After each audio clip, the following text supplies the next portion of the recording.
In this video, we're going to show you how to replace an engine splash shield on your Volkswagen Passat. This is going to be located under the motor. Let's get started.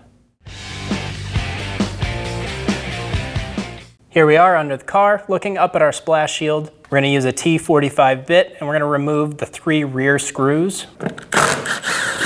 You should have 2 more right here and here. Ours only has 1.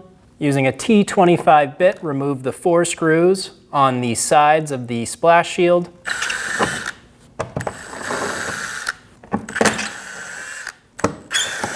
Do the same thing on the other side. Remove the engine splash shield.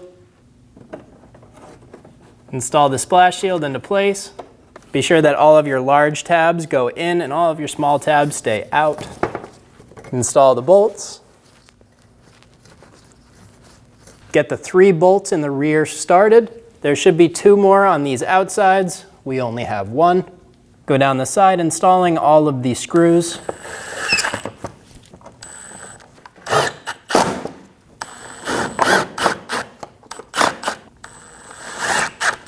You should have 4 on each side. Go ahead and do the same thing on the other side. Using a T45 bit, snug up the rear 3 bolts. When only the best will do, demand TRQ. The only company that lets you view before you do. TRQ is committed to offering the highest quality aftermarket auto parts that are engineered for peace of mind. Thanks for using and viewing with TRQ.